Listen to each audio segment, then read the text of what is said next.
Okay, remember that they're changing my voice.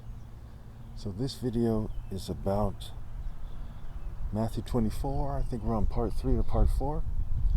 And we left off talking about the lightning after I kind of was very angry at society, what have you, and for the interference. Now, so let's get right into it. So we see that lightning is being talked about in Job and Habakkuk and in Psalms and in various places in the Bible. Okay. In Job, it talks about the storehouses of hail. It talks about the place of the abode of light. It also talks about how lightning fails God's hands and he commands it to strike its mark. We see in the New Testament, it says that Satan fell to the earth in a bolt of lightning. So there's that transformation. Like we see in Exodus when there's lightning, when God is speaking to the Israelites. We also see that there's flashing rays. They're said to be in the hands of God, where his power is hidden. Flashing rays. He says that God is like the sunrise. God and his spirit and his power. We see in Proverbs 34, New Living Translation, who holds the wind in his fists. So we see these connections, these definitive connections to martial arts and a martial art clash. Just like the prostitute in Revelation is described as a prostitute, and the people are doing immorality, various forms of immorality, they're doing various forms of sexual immorality. We see that in several different places in Revelation.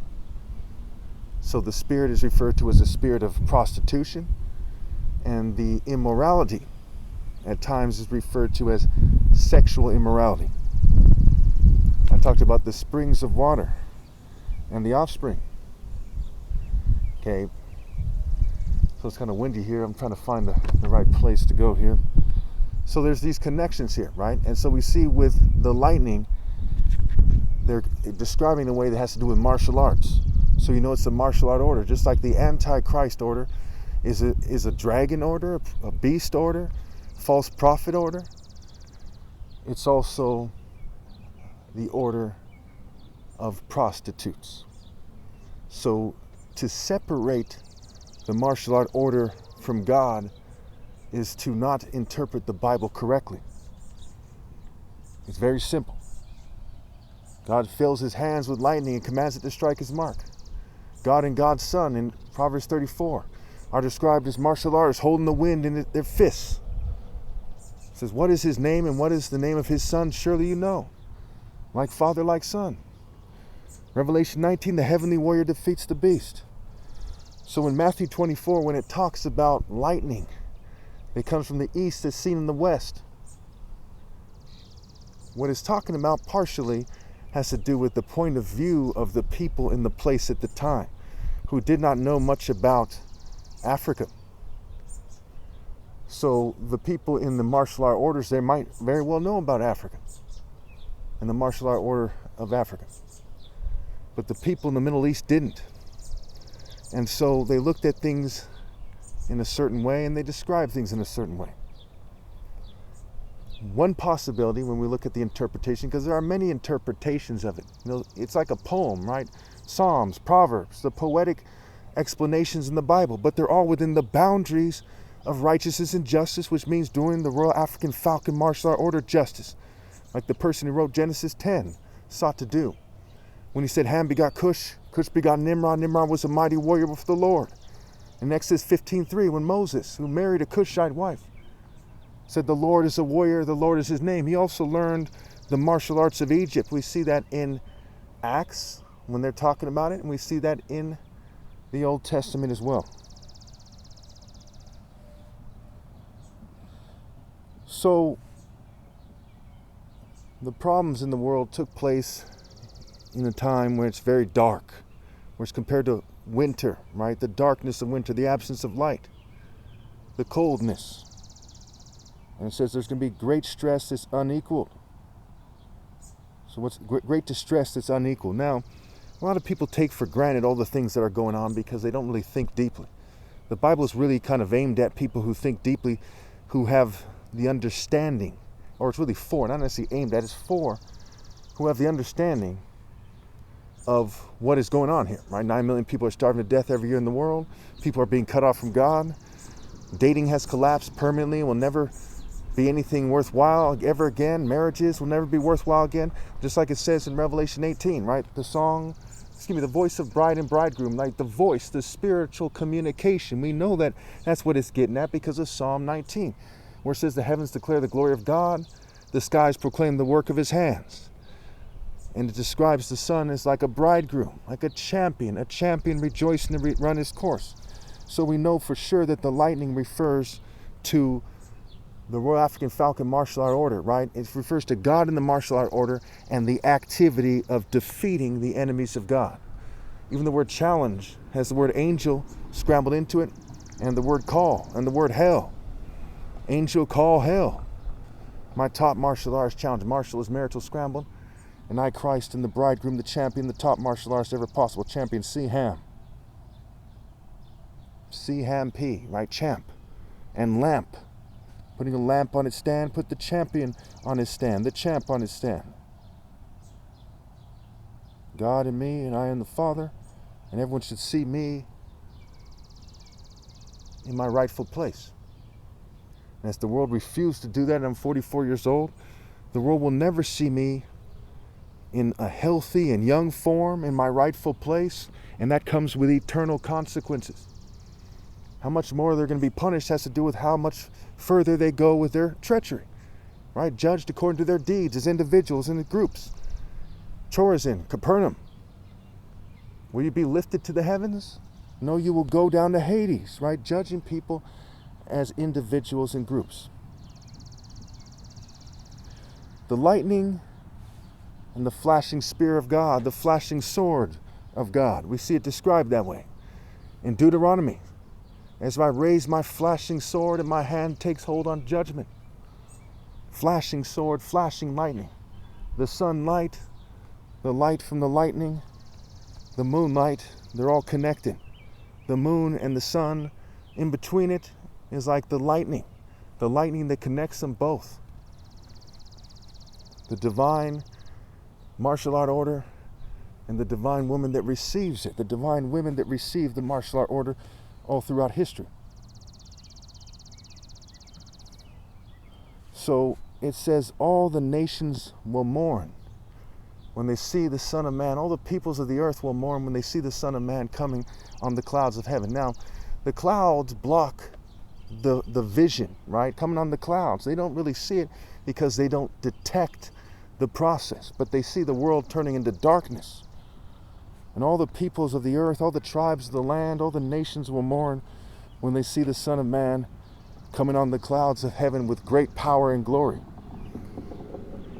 I've been saying for many years that society is responding to the idea of the Royal African Falcon Martial Art Order. And so they were too kind of jealous, right? Sets of deity of jealousy and envy and pettiness and all these dark evil principles. That they're responding with kind of illusion, right? Illusion and witchcraft and all kinds of propaganda and theater arts and lies and falsehood, right? Satan the deceiver, to the idea of the glory of the martial art order. If you were Satan and you hated God, how would you respond to God's glorious martial art order? Well, one, if you had any sense at all, you wouldn't try to mess with Christ just like in the story, right? He said, "Away from me, Satan," and Satan fled. The demon legion was afraid of Christ and he cast him into the pig out of mercy for them, and so on and so forth. But there would still be this denial of the martial art order. It's just a matter of how far does Satan go with it, and how far does his followers go with it. If Satan and the demons go too far, they suffer more. We see that somewhat with the coronavirus. Over 1 million Americans died and people all over the world. But Americans disproportionately died because I'm here in America, and it's even called America, right? America. I'm the Son of God. The Spirit of God, the Ka, the Alpha C, the C Alpha, CA, and so on and so forth.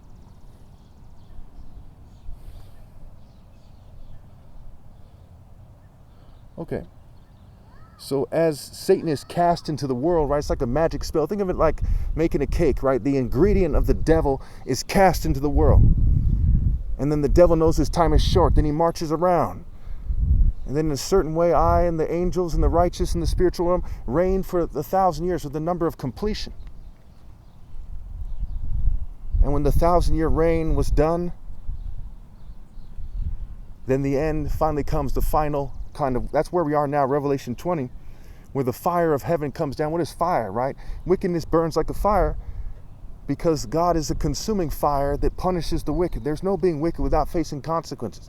There are mental consequences, romantic, spiritual, moral consequences. There are various deep and potent consequences. So when we see that focused moral intensity contains the Spirit of God, it contains the essence of God, it's like a path to God. It's like a sun rays. The sun rays are like a path to the sun. Moral intensity is a path to God. And to focus, to get to it, to kind of traverse the realms and to go through the sun gate. The sun is a symbol, the sun is not God, but the sun declares the glory of God, and the sun is a point of reference for God's message.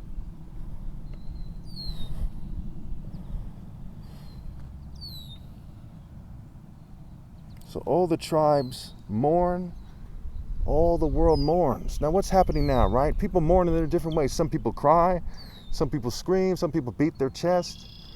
Okay, they mourn in different ways.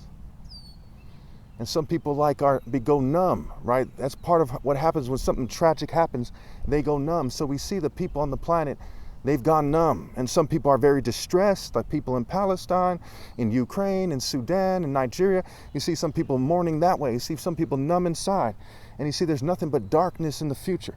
There's no hope in the future, right? Blessed are the childless women, the breasts that never nursed, and the wombs that never bore. And they say to the hills and the mountains, fall on us and cover us from the wrath of God, from the wrath of moral precision, which is always in charge, always dominating the immoral, always punishing them, working the angles, right? Angels work angles in the divine martial art order. And as spirits, as forces of nature, as the essence of forces of nature. So we see that they're mourning. We see that they're distressed. We see that their hope is gone. And instead of seeking refuge, not hiding, but seeking refuge, by obeying God through me, seeking refuge in moral precision and loyalty to God. Loyalty is royalty, right? Loyalty to the King of Kings. They hide in figurative caves. And they say to the mountains and the hills, which represent the idols and the paths and the things they find reliable, they say to them, fall on them and cover them. In their desperation, as they see that their paths and their churches and their mosques and their synagogues and their temples and their philosophies and their groups fail them miserably, as they sell them out, as they have different points where they realize that that little voice in their head that was saying that their path was wrong and is wrong was right. And so they're like desperately crying from their soul without necessarily saying it with their speech. They're saying it with that sort of speech. And they're saying to the hills and the mountains to fall on them and cover them. Because the period of time, because the end has come, where God's wrath has come, where they're cut off from everything worthwhile, where their offspring are cut off from everything worthwhile, their reproductive energy, their reproductive spirit, their reproductive cycles are all falling into a state of depression, despair, and failure. Because there is no hope. There is no natural hope, and that is true hope.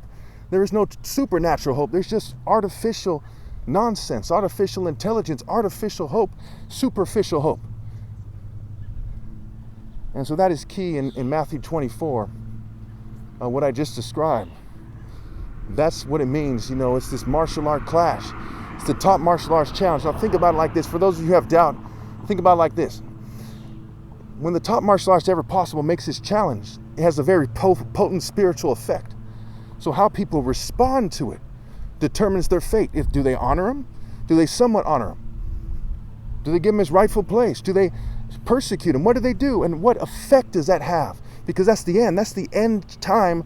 That's the last chance to be right with God and to do the works of God or to honor God. After that, it's just going into the darkness. It's just descending deeper into the realm of the dead. That's why it says in Psalms, the wicked go down to the realm of the dead, all the nations that forget God.